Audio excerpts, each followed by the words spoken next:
कुछ वचनों को देखें जो यीशु मसीह ने सिखाया। मत्ती रचित सुसमाचार अध्याय 6, हम लोग जल्दी जल्दी उन वचनों को देखेंगे। मत्ती रचित सुसमाचार अध्याय 6 और उसके 25 पद से। उसने जब परमेश्वर के राज्य का प्रचार किया तो उसने क्या सिखाया? उसने कहा, इसलिए मैं तुमसे कहता हूं कि अपने प्राण के लिए यह चिंता न करना कि हम क्या खाएंगे और क्या पिएंगे, और न अपने शरीर के लिए कि क्या पहनेंगे। क्या प्राण भोजन से और शरीर वस्त्र से बढ़कर नहीं? आकाश के पक्षियों को देखो, वे न बोते हैं, न काटते हैं, न खत्तों में बटोरते हैं, फिर भी तुम्हारा स्वर्गीय पिता उनको खिलाता है। क्या तुम उनसे अधिक मूल्य नहीं रखते? उसने कहा कि तुम चिंता मत करना कि मैं क्या खाऊंगा, क्या पीऊंगा। तुम्हारा परमेश्वर आकाश के पक्षियों को खिला सकता है जिनके अपने खेत खलिहान नहीं होते, तो तुम्हारा परमेश्वर तुम्हें भी खिलाएगा। सो हमारा काम है विश्वास करना। लेकिन आप ये मत सोचिए कि आकाश के पक्षी खेती बाड़ी नहीं करते फिर भी खाते, तो मुझे भी पढ़ने लिखने की क्या जरूरत है, परमेश्वर मुझे फिर भी सफलता देगा। कम से कम आकाश के पक्षी अगर खेती बाड़ी नहीं करते तो उड़कर उस जगह तो जाते हैं ना जहां दाना मिलता है। घोंसले में तो परमेश्वर दाना नहीं गिरा देता। हम चिंता नहीं करते, हमारे लिए जो काम सामने पड़ा हम उसको करते हैं। अपनी पढ़ाई की जितनी जिम्मेदारी आपकी है आप उससे मुकर नहीं सकते। आपको उसको करना चाहिए, आप उसको करना होगा, आप कीजिए। आप जिन कामों में हाथ लगाएंगे परमेश्वर उसमें आशीष देगा। आप हाथ ही नहीं लगाएंगे तो परमेश्वर क्या में आशीष देगा? आपके काम, आपके हाथ के काम परिणाम को प्राप्त करने वाले। सो हमें चिंता करने की जरूरत नहीं है कि हम क्या खाएंगे, क्या पहनेंगे, क्या पिएंगे। परमेश्वर इसके लिए चिंता करने वाला है। और उसने इससे बढ़कर कुछ बात को कहा। 28वें पद को देखिए, वस्त्र के लिए क्यों चिंता करते हो? जंगली शोषणों पर ध्यान करो कि वे कैसे बढ़ते हैं। वे ना तो परिश्रम करते ना काटते हैं, तो भी मैं तुमसे कहता हूं कि सुलेमान भी अपने सारे वैभव में उनमें से किसी के समान वस्त्र पहने हुए नहीं था। जंगली शोषणों पर ध्यान करो, सुलेमान भी उसके समान कपड़ा नहीं पहना। सुलेमान एक राजा था, उसको परमेश्वर ने इतनी सारी भरपूरी दी, फिर भी सुलेमान उतना अच्छा कपड़ा पहन नहीं सका जितना कि जंगल के शोषण। तो परमेश्वर तुम्हें उसे बढ़कर पहनाएगा। हालेलुया। सो हम इस बात पर दावा करते कि परमेश्वर हमारे पहनाने के लिए चिंता करता है, उसके लिए हमको चिंता करने की जरूरत नहीं। 32वां पद, क्योंकि अन्य जातियां इन सब वस्तुओं की खोज में रहते, पर तुम्हारा स्वर्गीय पिता जानता है कि तुम्हें इन वस्तुओं की आवश्यकता है। इसलिए पहले तुम परमेश्वर के राज्य और उसके धर्म की खोज करो तो ये सब वस्तुएं तुम्हें मिल जाएंगी। उसने कहा कि जिन बातों की खोज अन्य जाति लोग कर रहे हैं, परमेश्वर को मालूम है कि उनकी आपको आवश्यकता है। लूका रचित सुसमाचार में जब आप इसी वचन को पढ़ें, उस अंदाज में लिखा गया है कि जिन वस्तुओं को अन्य जाति लोग खोजते रहते हैं, अर्थात परमेश्वर के बिना जो लोग जीवन व्यतीत करते हैं वे खोजते रहते हैं, परमेश्वर जानता है कि उनको उनकी आपको आवश्यकता है और वो आपके लिए देगा। सो हम लोग वचन के को जब खोल कर देखते हैं तो हम क्या पाते हैं? परमेश्वर हमारे खाने के लिए इंतजाम करने उसके लिए चिंता कर रहे हैं, हमारे पहनने के लिए, हमारे पीने के लिए, और जिन बातों की खोज अन्य जाति कर रहे हैं उन सबको हमें दिलाने के लिए परमेश्वर क्रियाशील है। उन सब के लिए परमेश्वर सक्रिय है। बस वो इतना चाहता है कि हम विश्वास के साथ आगे बढ़ें और उसके द्वारा प्रेरणा पाकर कुछ कामों को करें। परमेश्वर उन सारी चीजों को हमें देगा। ये यीशु मसीह की शिक्षा है और इसी शिक्षा को चेलों ने अपने आप में सीख लिया था और वहां के झुंड को सिखा लिया। और वहां कम से कम 15,000 लोग थे, उनमें से एक भी निर्धन नहीं था, एक भी निर्धन नहीं था। हालांकि यीशु मसीह ने तो इससे बढ़कर सिखाया था। हम लोग उस शिक्षा को भी देखते हैं मरकुस का सुसमाचार अध्याय 10 और उसके 29वें पद से। मरकुस का सुसमाचार अध्याय 10 पद 29 से आगे यीशु ने कहा, मैं तुमसे सच कहता हूं कि ऐसा कोई नहीं जिसने मेरे और सुसमाचार के लिए घर या भाइयों या बहनों या माता या पिता या बाल बच्चों या खेतों को छोड़ दिया हो और अब इस समय 100 गुना ना पाए घरों और भाइयों और बहनों और माताओं और बाल बच्चों और खेतों को, पर सताव के साथ और परलोक में अनंत जीवन। उसने कहा कि ऐसा कोई नहीं जिसने मेरे लिए इन सारी चीजों को छोड़ दिया हो और अब इसी समय अर्थात इसी पृथ्वी पर रहते हुए 100 गुना ना पाए। पतरस और जितने चेले थे वो लोग अपना बिजनेस, अपना सब कुछ छोड़कर यीशु के पीछे हो लिए थे।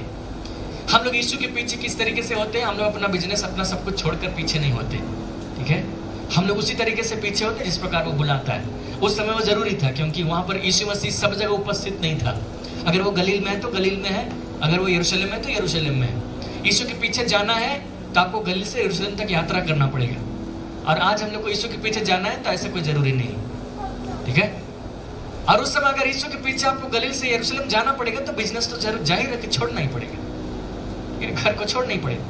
लेकिन आज हम लोग इन सबको नहीं छोड़ते जब तक कि परमेश्वर हमें इन बातों के लिए डायरेक्टली नहीं कहता है। जिस प्रकार उसने हमें बुलाया है कि हमारे पीछे, मेरे पीछे चलो, आत्मा में मेरा पीछा करो, हम उसके पीछे चलते हैं। लेकिन उसका वादा यह था कि जिसने भी मेरे लिए ऐसा किया उसको 100 गुना इसी पृथ्वी पर मिलेगा। सो यीशु मसीह की शिक्षा ये थी कि मेरे लिए जो कुछ भी त्याग कर रहा है, बलिदान कर रहा है, उन सारी चीजों के बदले परमेश्वर उसको 100 गुना भरपूरी देगा।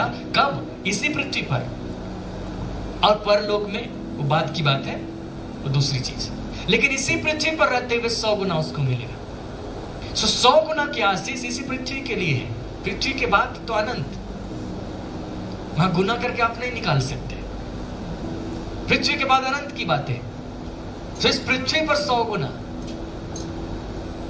सो परमेश्वर इस प्रकार से बातें कर रहा था। उसके चेले इस पर बातों को सुन रहे थे। उसके चेले यहां पर थे।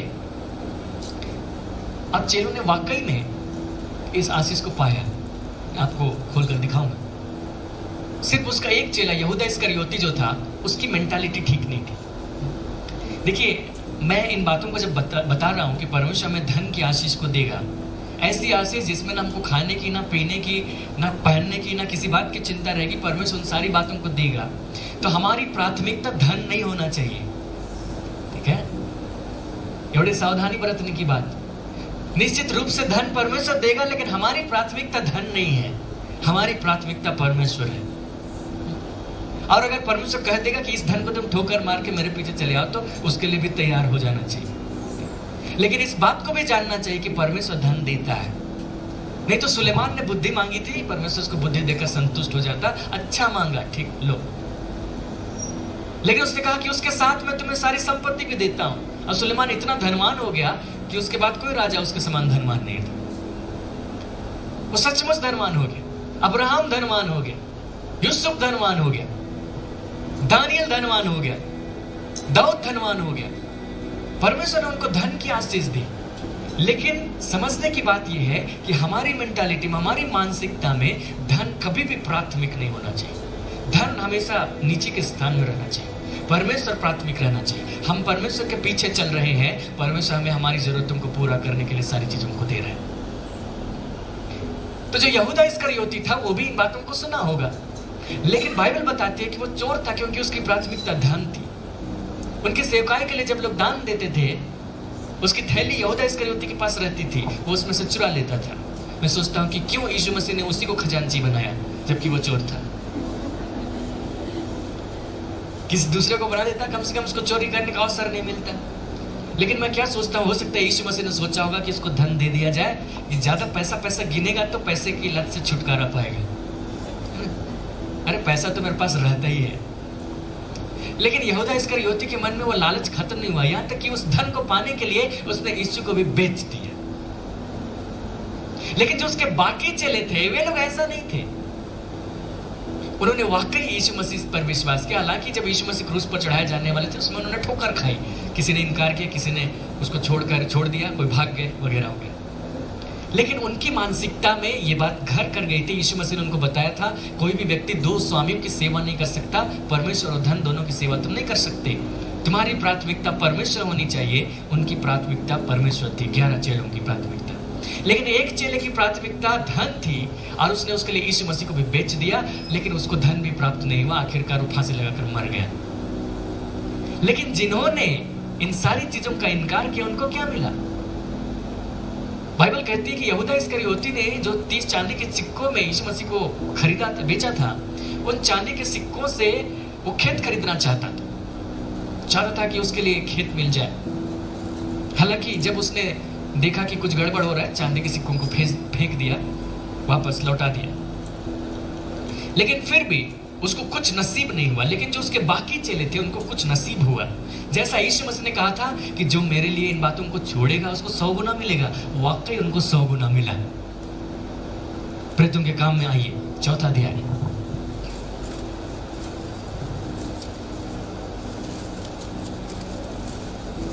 चौथा अध्याय, हम लोगों ने 34 पद का पहला लाइन पढ़ा था, हम लोग उसको फिर से देख रहे हैं। 34वां पद और उसके बाद 36, 37 यहाँ पर लिखा है, उनमें कोई भी दरिद्र ना था, क्योंकि जिनके पास भूमि या घर थे वे उनको बेच बेच कर बिकी हुई वस्तुओं का दाम लाते और उसे प्रेरितों के पांवों पर रखते थे। लोगों के पास, जिनके पास भूमि थे या घर थे, वे उसको बेच रहे थे और पैसे लाकर इनके पांवों पर रख रहे थे। 11 प्रेरित। हालेलुया। जिसने सिक्कों के लालच में यीशु मसीह को बेच दिया उसको नसीब नहीं हुआ कुछ भी, लेकिन जिन्होंने यीशु मसीह को प्राथमिकता दिया, उसके कथन अनुसार अब लोग जमीनों के दाम लाकर उसको उनके पांव पर रख रहे हैं। अब वो चाहे तो उन जमीनों, उन रुपयों से कितने जमीन खरीद सकते हैं। इसी प्रकार 36, 37 यूसुफ नामक साइप्रस का एक लेवी था, जिसका नाम प्रेरितों ने बरनबास अर्थात शांति का पुत्र रखा था। उसकी कुछ भूमि थी जिसे उसने बेचा और दाम के रुपए लाकर प्रेरितों के पांव पर रख दिए। यीशु मसीह ने कहा था कि जो मेरे लिए इन बातों को छोड़ देगा उसको 100 गुना मिलेगा। प्रमाणित करके भी दिखाया, वाकई इनको 100 गुना मिलने लगा, वाकई। लेकिन खास बात ये थी कि इन प्रेरितों की मेंटालिटी ये नहीं थी कि धन हमको चाहिए। इनकी मेंटालिटी ये नहीं थी कि हमको खेत चाहिए। इनकी मेंटालिटी ये नहीं थी कि मुझको लग्जरी चाहिए। इनकी मेंटालिटी थी कि मुझे यीशु चाहिए। और इसलिए जब धन उनके पास आने लगे तो उन्होंने क्या किया? बाइबल कहती है 35वें पद में, जब वे धन को प्रेतों के पांवों पर लाकर रखते थे तो लिखता है कि और जिसे जैसी आवश्यकता होती थी उसके अनुसार हर एक को बांट दिया करते थे। हालेलुया। प्रेतों के पास सही मेंटालिटी थी। उन्होंने जान लिया था कि हमको प्राथमिकता यीशु मसीह को देना है, और उसने वादा किया, इसलिए धन तो आएगा, आने लगा। लेकिन उसी सही मेंटालिटी के कारण जब धन आने लगा तो ऐसा नहीं कि मेरे लिए ऊंट इंतजाम कर दिया जाए, मेरे लिए घोड़ा इंतजाम कर दिया जाए ताकि मैं दूर तक प्रचार करने जा सकूं, पैर छिल जाते हैं। नहीं, उन्होंने क्या किया? जिसको जैसी आवश्यकता होती थी बांट देते थे। और इसी खासियत के चलते शुरुआत की कलीसिया में एक भी आदमी दरिद्र नहीं था। हम लोगों ने देखा 15,000 के लगभग लोग थे। बाइबल कहती है वे लोग एक साथ रहते थे, उनमें से एक भी दरिद्र नहीं था। क्यों दरिद्र नहीं था? बाइबल कहती है कि वचन तो था उनके पास में, प्रतिज्ञाएं तो थी उनके साथ में, विश्वास में कर ही रहे थे, लेकिन जो धन आ रहा था उस धन को वे खास तरीके से इस्तेमाल कर रहे थे। और वो खास तरीका क्या था? जिसके पास में घटी थी, जिसके पास में कमी थी, उसके लिए दिया जाता था। जिनके पास में था उनके पास में तो है ही, लेकिन उसमें से दे रहे हैं किसके लिए? ताकि जिनके पास नहीं है उनको दिया जा सके, ताकि किसी के पास कोई घटी ना रहे। हालेलुया। आज की कलीसिया ने इस गुण को खो दिया है। आज की कलीसिया क्या करती है? वो ठीक है, प्राथमिकता यीशु मसीह को दे रही, धन भी आता है, लेकिन धन को उस प्रकार से इस्तेमाल नहीं कर रही जिस प्रकार पहली कलीसिया करती थी। हम लोग दान देने के विषय में जानते हैं, देना चाहिए, लेकिन बाइबल बताती है कि 3 प्रकार का दान होता है। क्या आप जानते हैं? एक दान वो है, एक भेंट वो है जो हम किसी सेवक के लिए देते हैं। परमेश्वर का सेवक, उसको सपोर्ट करने के लिए हम भेंट देते हैं अपने धन में से, वो एक प्रकार का। दूसरा, जो सेवक की सेवकाई है, उस सेवकाई को सपोर्ट करने के लिए हम देते हैं, वो दूसरे प्रकार का दान। आज की कलीसिया सिर्फ इस 2 प्रकार के दान को जानती है, या तो सेवक के लिए देना या तो सेवकाई के लिए देना। लेकिन जो शुरू की कलीसिया थी उसमें तीसरे प्रकार का दान भी था। उसमें लोग देते थे किन के लिए? ना तो सेवक के लिए, ना सेवकाई के लिए, लेकिन निर्धनों के लिए, ताकि उनके पास में रहे, ताकि उनका पूरा समुदाय जब बाहर से देखा जाए तो पता चले, उनके विषय स्टेटमेंट दिया जा सके, इनके बीच में कोई भी निर्धन नहीं। आज कलीसिया ने इस जलन को खो दिया कि हमारे बीच में लोग जब हम लोगों को देखें तो कह सके कि इनके बीच में कोई निर्धन नहीं है। ये जलन हमारे भीतर होनी चाहिए। और इसके कारण क्या होना चाहिए कि जब हम पाते हैं परमेश्वर हमको भरपूरी देता है, तो ये नहीं कि हम उस भरपूरी में डूब जाएं, लेकिन उस भरपूरी को हम दूसरों की घटी को दूर करने के लिए इस्तेमाल कर सकें। मैं आपको उत्साहित करना चाहता हूं। मैंने आपको विश्वास के लिए वचन दिया है, आप विश्वास करेंगे, निश्चित रूप से आपके पास भरपूरी आएगी। जब आप भरपूरी को पाते हैं, आपके पास एक जिम्मेदारी होगी। कम से कम एक व्यक्ति को चुनिए जो आर्थिक रूप से उसकी हालत ठीक नहीं, और उस व्यक्ति को जब तक वो आर्थिक रूप से खड़ा ना हो जाए उसके लिए सपोर्ट कीजिए, और वो व्यक्ति प्रभु का जन होना चाहिए। और इस रीति से जो प्रभु के लोगों के बीच में जो निर्धनता है उसको हम दूर करेंगे। हालेलुया। उस समय तो सिस्टम था, लोग चेलों के पांवों के पास लाकर रख देते थे और वे लोग देखते थे कि किसके किसके पास घटी है उसको देते थे। यह सिस्टम फिर से बनाया जाना चाहिए, अभी वो सिस्टम नहीं, वो सिस्टम फिर से बनाया जाना चाहिए। कलीसिया के भीतर में हर एक कलीसिया है जो कई जगहों पर स्थित है, हर कलीसिया उसके जो अगुवे हैं वे अपने लोगों को जानते हैं कौन आता है कौन नहीं आता है, उनको व्यक्तिगत रूप से जानना भी चाहिए। यदि आप सेवकाई करते हैं और आपके बीच में ऐसे लोग होंगे, आप अपने लोगों को जानिए किसके पास कमी है, किसके पास घटी है, किसके पास नहीं है, और ऐसे लोगों को भी जानिए जिसके पास में है, और उत्साहित कीजिए कि आप उसके लिए जमा करके आप उनके लिए दे सके जिनके पास नहीं है। हम लोग सेवकाई करते हैं, हमारे पास भी कई लोग आते हैं और हम लोगों ने इस बात को कई बार किया है, हम लोग वहाँ पर ऑफरिंग नहीं लेते, और हम लोगों ने इस बात को कई बार किया। हमने देखा कि हमारे बीच में किसी भाई या बहन के जीवन में आवश्यकता है, उसके पास कमी है और वो प्रार्थना कर रहे हैं लेकिन वो किसी को मांग भी नहीं सकते। हमने उसकी आवश्यकता को देखा तो हमने इकट्ठा किया उसके लिए और उसके लिए दे दिया। ये सिस्टम फिर से बनाया जाना चाहिए। शुरू की कलीसिया में ये था, आज की कलीसिया से मिट गया, लेकिन अंतिम समय में फिर से इस बात को स्थापित करना चाहिए। यदि आप परमेश्वर के सेवक हैं, यदि आप परमेश्वर के वचन को, इस वचन को सुन रहे हैं, आप जिनके बीच में सेवकाई करते हैं उसके बीच इस सिस्टम को फिर से स्थापित कीजिए। सिर्फ अपने लिए भेंट मत दीजिए, सिर्फ अपनी सेवकाई के लिए मत मांगिए, आप उनके लिए लीजिए जिनको आवश्यकता है। बाइबल ऐसा सिखाती है। हम लोग उन वचनों को देखेंगे। ये एक साथ रहते थे, बाद में वे एक साथ नहीं रख सके क्योंकि सताव उनके बीच आ गया, और बाइबल कहती है तितर बितर हो गए और सुसमाचार दूर तक चला गया। शुरू में तो वे लोग यरूशलेम में रहते थे, यहूदिया में, फिर जब सताव हो गया तो सामरिया तक चले गए और जगत के छोर तक सुसमाचार फैलने लगा, लोग इधर उधर हो गए, सबका एक साथ रहना मुश्किल हो गया। जब एक साथ रहना मुश्किल हो गया तो ये सिस्टम में नहीं रख सकते हैं। अब कहां भेजेंगे दान? यरूशलेम भेजेंगे क्या? और यरूशलेम से फिर कहां कहां डिस्ट्रीब्यूट करेंगे? संभव नहीं था। लेकिन जब दूसरे क्षेत्रों में, जब प्रभु के लोग, जो उसका भय मानने वाले लोग देखे गए कि वे निर्धन अवस्था में हैं, वे घटी की अवस्था में हैं, वे परमेश्वर से प्रार्थना कर रहे हैं, वे विश्वास कर रहे हैं, तब दूसरे जहां पर भरपूरी थी उस क्षेत्र के लोगों ने दान भेजा ताकि उनकी निर्धनता दूर हो जाए। हम लोग पौलुस की पत्रियों में कई बार इस बात को पाते हैं। पौलुस लिखता है कि दान दो। पौलुस कभी भी अपने लिए दान नहीं मांगा, पौलुस कभी भी अपनी सेवकाई के लिए दान नहीं मांगा। पौलुस ने अगर कभी भी दान मांगा तो उनके लिए मांगा जो निर्धन थे। आइए हम लोग वचनों को देखें। रोमियों की पत्री और उसका अध्याय 15।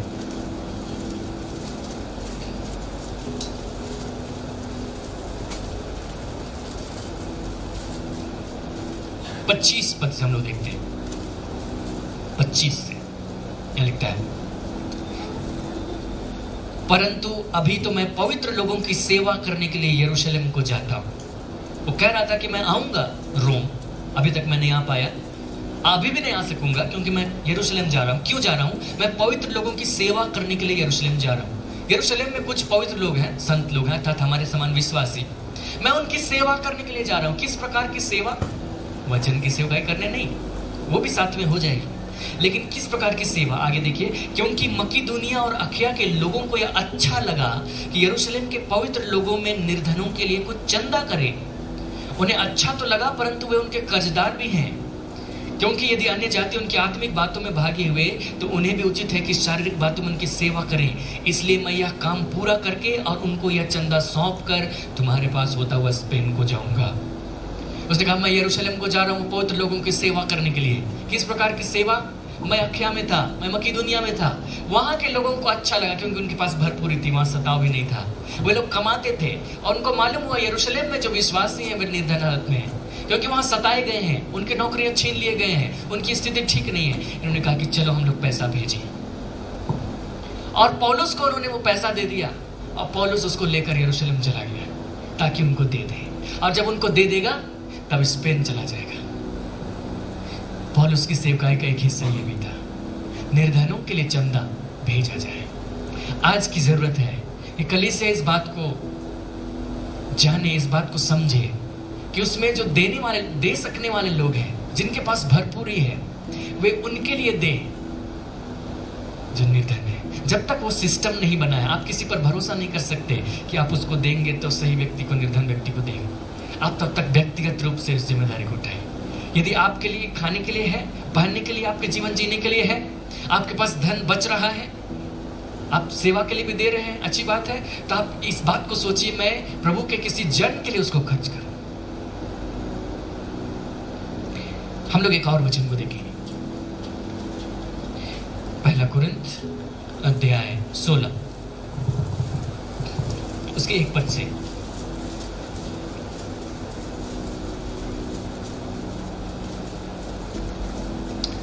हम लोग एक साथ पढ़ते हैं, पहला कुरिन्थ अध्याय 16 और उसके 1 पद से। देखिए 1 2 3। अब उस चंदे के विषय में जो पवित्र लोगों के लिए किया जाता है, जैसी आज्ञा मैंने गलातिया की कलीसियाओं को दी, वैसा ही तुम भी करो। उसने कहा कि अब उस चंदे के विषय, चंदा लिया जाता था किस बात के लिए? सेवकाई चलाने के लिए नहीं, चर्च चलाने के लिए नहीं, सेवक के लिए भी नहीं, वो होता होगा, लेकिन पौलुस दूसरी बात के विषय लिख रहा है। पवित्र लोगों के लिए किया जाता है, पवित्र लोग अर्थात जिस प्रकार अभी हम लोग उदाहरण पाए, जैसी आगे मैंने गलातिया की कलीसियाओं को दी। कोई एक जगह का सिस्टम नहीं था कि सिर्फ अखया मकिदुनिया के लोग ऐसा कर रहे हैं, गलातिया के लोग ऐसा कर रहे हैं, और वैसे ही मैं कुरिन्थ को भी आज्ञा दे रहा हूँ, कुरिन्थ वाले भी ऐसे ही करें, क्योंकि कुरिन्थ जो था वो बिजनेस का सेंटर था उस जमाने में। यूनान में 5 मुख्य केंद्र हुआ करते थे रोम के समय, उसमें से ये कुरिन्थ भी एक था। वहाँ बिजनेस हुआ करता था, वहाँ के जो विश्वासी लोग थे, बिजनेसमैन थे, उनके पास में धन हुआ करते थे।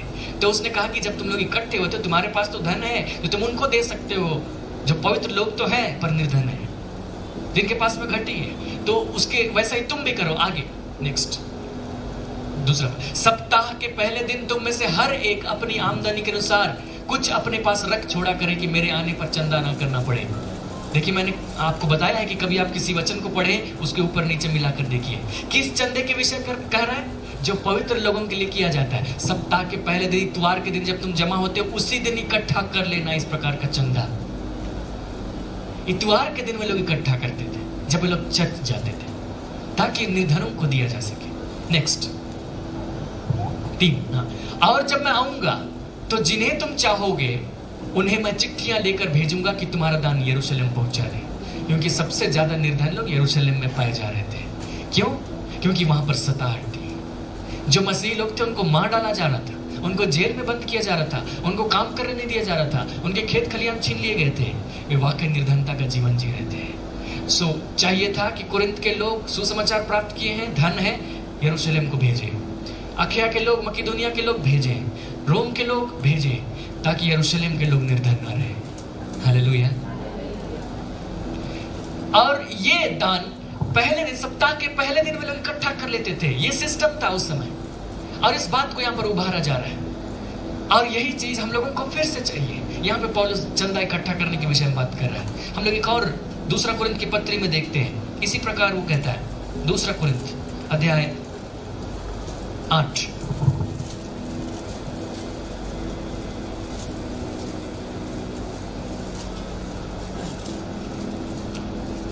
उसके 1 पद से देखिए, यहां पर लिखा है दान देना। 8वां और 9वां अध्याय जो है दान देने के विषय में है, लेकिन जब आप दूसरा कुरिन्थ 8 और 9 पढ़े तो इस बात को ध्यान रखें कि पौलुस जब दान मांग रहा है, ना तो अपनी सेवकाई के लिए मांग रहा है, ना तो व्यक्तिगत जीवन के लिए मांग रहा है, ना दूसरे सेवक के लिए मांग रहा है, लेकिन उनके लिए मांग रहा है जो निर्धनता से होकर गुजर रहे हैं। अब हे भाइयों, हम तुम्हें परमेश्वर के उस अनुग्रह का समाचार देते हैं जो मकिदुनिया की कलीसियाओं पर हुआ है, कि क्लेश की बड़ी परीक्षा में उनके बड़े आनंद और भारी कंगालपन में उनकी उदारता बहुत बढ़ गई। उनके विषय में मेरी गवाही है कि उन्होंने अपनी सामर्थ भर, वरन सामर्थ से भी बाहर मन से दिया।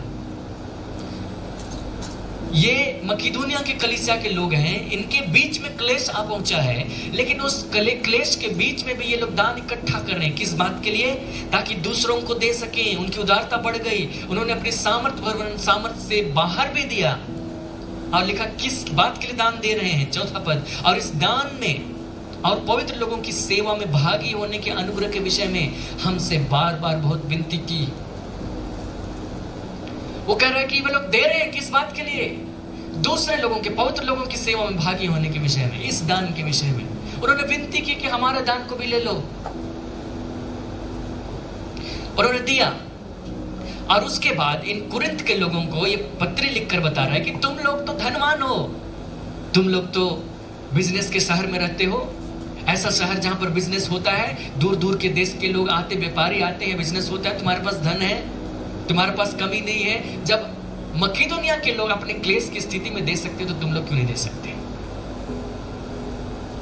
और उसने उनको याद दिलाया 9वें पद में, तुम हमारे प्रभु यीशु मसीह का अनुग्रह जानते हो कि वह धनी होकर भी तुम्हारे लिए कंगाल बन गया ताकि उसके कंगाल हो जाने से तुम धनी हो जाओ।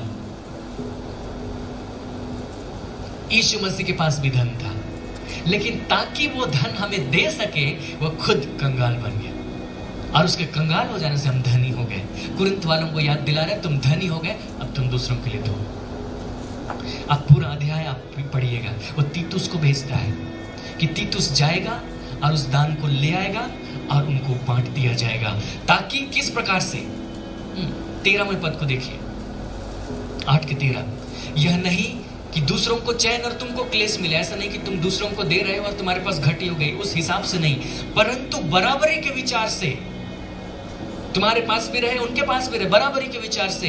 इस समय तुम्हारी बढ़ती उनकी घटी में काम आए।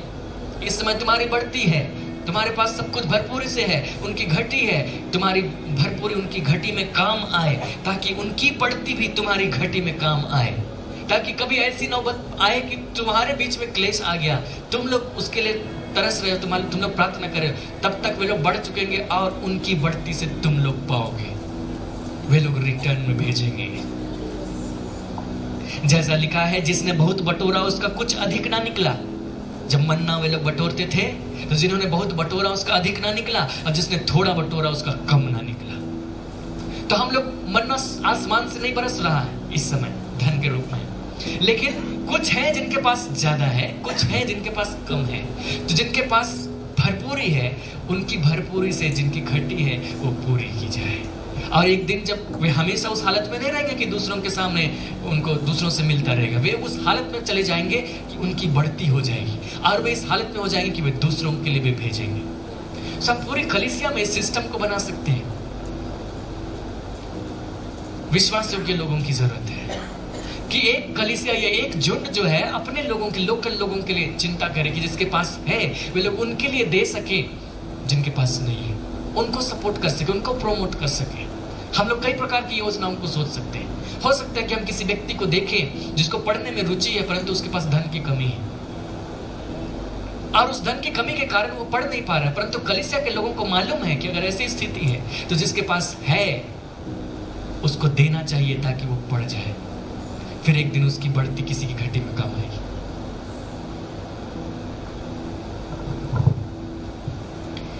इसी प्रकार से और भी आप पढ़ सकते हैं। 9वें अध्याय को भी आप पूरा पढ़ें, लेकिन हम लोग 6वें पद से पढ़ रहे हैं। लिखता है, परंतु बात यह है जो थोड़ा बोता है वह थोड़ा काटेगा भी, जो बहुत बोता है वह बहुत काटेगा भी। दान देने के विषय उसने एक उदाहरण दिया, बोना और काटना। और ये इस प्रकार का दान है जो दूसरे विश्वासियों की सहायता के लिए दिया जा रहा है, और उसको कह रहा है कि इस प्रकार से हम बो रहे हैं। अगर आप ज्यादा देकर बोएंगे तो आप ज्यादा काटेंगे भी, अगर आप थोड़ा बोएंगे, ये बीज के समान है, थोड़ा बोएंगे तो थोड़ा काटेंगे। कुरिन्थ वालों को उत्साहित कर रहा है कि तुम अधिक से अधिक बो सको, क्योंकि कुरिन्थ के लोगों के पास भरपूरी है। लेकिन ऐसा नहीं कि मेरे कहने पर पौलुस बोल दिया, नहीं मन कर रहा था लेकिन देना ही है, इसलिए उसने 7वें पद में लिखा, हर एक जन जैसा मन में ठाने वैसा ही दान करे, ना कुड़ कुड़ के ना दबाव से, क्योंकि परमेश्वर हर्ष से देने वाले से प्रेम रखता है। हर्ष से, दबाव से, कुड़ के नहीं, उनके लिए दे। और उसने क्या कहा, परमेश्वर सब प्रकार का अनुग्रह तुम्हें बहुतायत से दे सकता है, जिससे हर बात में और हर समय सब कुछ जो तुम्हें आवश्यक हो तुम्हारे पास रहे, और हर एक भले काम के लिए तुम्हारे पास बहुत कुछ हो। तुम्हारे पास घटी नहीं होगी जब तुम दोगे, तुम्हारे पास बहुतायत होगी क्योंकि तुम बो रहे हो। 10वें पद में, अतः जो बोने वाले को बीज और भोजन के लिए रोटी देता है वह तुम्हें बीज देगा। जिनके पास है परमेश्वर उनको बीज भी देगा। बीज देगा अर्थात ऐसा धन देगा जिसको वे दूसरों के लिए खर्च कर सके, बो सके। बीज देगा और उसे फलवंत करेगा और तुम्हारे धर्म के फलों को बढ़ाएगा। और 12 पद को देखिए, 11 को भी देखिए। तुम हर बात में सब प्रकार की उदारता के लिए जो हमारे द्वारा परमेश्वर का धन्यवाद करवाती है धनवान किए जाओ। जब परमेश्वर देखेगा कि जो धन मैंने उनके लिए मुहैया किया वे लोग उसका अच्छा इस्तेमाल कर रहे हैं तो परमेश्वर और भी देगा। हालेलुया। यीशु मसीह ने एक दृष्टांत कहा था। एक व्यक्ति था जो जाते जाते उसने कुछ तोड़े अपने सेवकों को दिए और जिन्होंने उसका अच्छा इस्तेमाल किया, जब वो रिटर्न वापस लौट कर आया उसने कहा कि धन्य अच्छे विश्वासियों के दास, तू थोड़े में विश्वास योग्य ठहरा, बहुतों का स्वामी हो जाए। परमेश्वर इसी रीति से देखता है, वो पहले थोड़ा देता है, उस थोड़े में से वो देखता है कि हम किस प्रकार उसका इस्तेमाल कर रहे हैं। तो यदि हम इस प्रकार इस्तेमाल करें परमेश्वर देखेगा कि ये थोड़े में विश्वास योग्य है और वो हमें धनवान करेगा ताकि हम ज्यादा में भी विश्वास योग्य रहें। परमेश्वर जानेगा कि इसको हम ज्यादा भी देंगे तो उसको भी अच्छे तरीके से इस्तेमाल करेगा। और जब हम इस प्रकार की सेवा करेंगे तो 12 पद में कहता है, क्योंकि इस सेवा के पूरा करने से न केवल पवित्र लोगों की आवश्यकताएं पूरी होती हैं परंतु पवित्र लोगों की ओर से परमेश्वर का भी बहुत धन्यवाद होता है।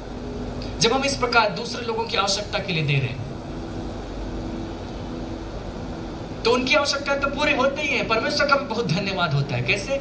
क्योंकि जिनके पास आवश्यकता है वे लोग लोगों के सामने हाथ नहीं फैला रहे, वे उधार नहीं मांग रहे।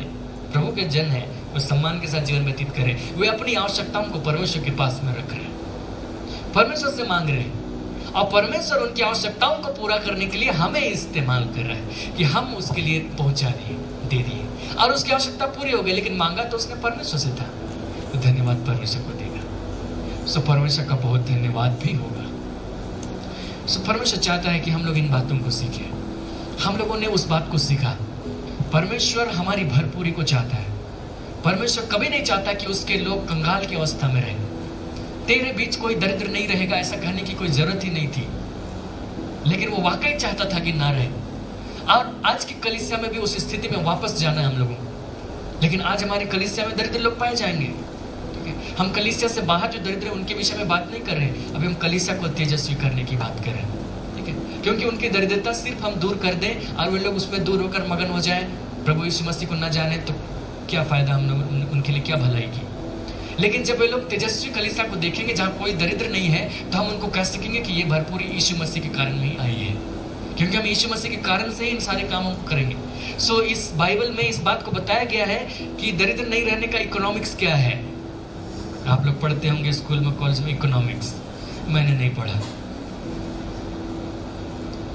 लेकिन मैंने इसका इकोनॉमिक्स पढ़ा है, कलीसिया का इकोनॉमिक्स, जिसको कलीसिया शायद ठीक से लागू नहीं कर रही। अर्थव्यवस्था, अगर कलीसिया सही से इसका पालन करे तो कोई भी व्यक्ति जो कलीसिया में निर्धन नहीं रहेगा, हम लोग उस अवस्था को प्राप्त करेंगे। सो कल को जब आपको भरपूरी मिले, जरूर मिलेगी, आमीन ना। जब आपको भरपूरी मिले आप इस बात को याद रखना, हम लोग इसकी शुरुआत कर रहे हैं। हम लोग थोड़े से लोग हैं, मुट्ठी भर लोग हैं। मैं नहीं जानता पूरी कलीसिया में ये वचन किस प्रकार जाएगा, किस प्रकार काम करेगा, परमेश्वर जानता है। लेकिन मैं आप लोगों को देख रहा हूँ, आप आए हैं, इकट्ठे हैं। जब आपके पास भरपूरी हो आप इस बात को याद रखना कि क्या करना है, ठीक है। हम सेवकों के लिए भी देंगे, सेवकों को भी हमारे सपोर्ट की जरूरत है। हम सेवकाइयों के लिए भी देंगे, उसको भी सपोर्ट की जरूरत है। लेकिन हम सिर्फ उन्हीं 2 लोगों को नहीं देंगे, हम कलीसिया के उन लोगों को भी देंगे जिनकी आवश्यकता है, हम उनको प्रमोट करेंगे। हो सके हम ऐसा सिस्टम बनाएं जिसमें कि हम उन लोगों को पढ़ने के लिए मुफ्त में हम जगह दे सके, पैसे दे सके, जो लोग पढ़ना चाहते हैं पर उनकी आर्थिक स्थिति ठीक नहीं है। और भी कई तरीके हैं, परमेश्वर ने इस विषय में मुझसे बातचीत की है। आने वाले समय में हम कभी परमेश्वर अगुवाई करें तो आपको बताएंगे। लेकिन जब आपके पास हो आप इन बातों को स्मरण कीजिए, ध्यान रखिए। हम लोग तेजस्वी कलीसिया बनाएंगे। शुरू की कलीसिया उसमें कोई भी निर्धन नहीं था, अंत की कलीसिया हम ऐसे ही चाहते हैं। आमीन। आइए हम लोग प्रार्थना करें। पिता, हम आपका धन्यवाद करते हैं क्योंकि तूने अपने वचन के द्वारा हमसे बातचीत की है और आपने हमें इस बात को सिखाया है कि आप नहीं चाहते कि हमारे बीच कोई दरिद्र पाया जाए, कोई निर्धन पाया जाए। और इसलिए आपने कई प्रावधानों को किया था ताकि इस्राएली उन सारे प्रावधानों को पूरा करते हुए भरपूरी को पा सके, हालांकि वे पा नहीं पाए। लेकिन तूने इस अंतिम समय में हमें फिर से बताया है कि शुरुआत की कलीसिया इस आशीष को पा चुकी थी। आज तूने उदाहरण को हमारे सामने रखा कि किस प्रकार उन्होंने इस बात को फॉलो किया और उनकी निर्धनता दूर हुई और उनके विषय में गवाही दी गई, उनके बीच में कोई निर्धन नहीं था। पिता, इस अंतिम समय में हम इस वचन को सीख रहे हैं, बाइबल को सीख रहे हैं। प्रभु, हम भी चाहते हैं कि हम भी तेरे इस काम में हाथ बढ़ाएं। जिस प्रकार मकिदुनिया के लोग, जिस प्रकार अखया के लोग, जिस प्रकार गलातिया और कुरिन्थ के लोग, उन्होंने तेरे काम में हाथ बढ़ाया और उस तेजस्वी कलीसिया, जब कलीसिया तेजस्वी दिखाई दी, उसमें उसके लिए उन्होंने हाथ बढ़ाया। प्रभु, हम चाहते हैं कि हम भी अपनी भरपूरी में से, अपनी घटी में से, जैसी अवस्था उसमें से हम इसके लिए हाथ बढ़ा सके। पिता, तो अनुग्रह करके ऐसा सिस्टम कलीसिया में स्थापित किया जा सके जिसमें हम अपने लोगों के निर्धनता में उनकी सपोर्ट कर सके, उनको प्रमोट कर सके, उनको आगे बढ़ा सके, ताकि हम उस अवस्था को पाएं कि हमारे बीच कोई निर्धन ना पाया जाए। क्योंकि हम जानते हैं यीशु मसीह जीवन देने के लिए आया, बहुतायत का जीवन देने के लिए आया। वो बहुतायत का जीवन संसार के लोग देख पाए, वे लोग सचमुच देख पाए कि मसीहों के बीच कोई भी निर्धन नहीं है। और जब वे हमसे पूछे कि तुम्हारी इस स्थिति का क्या राज है, हम उनको बताएंगे कि उनका राज है यीशु मसीह। क्योंकि सब कुछ विश्वास से शुरू हुआ और विश्वास हमने यीशु मसीह से पाया। पिता, हम धन्यवाद करते हैं और तेरा वचन फैलेगा। पिता, हम तुझे आदर और महिमा देते हैं, यीशु मसीह के नाम में मांगते हैं, आमीन।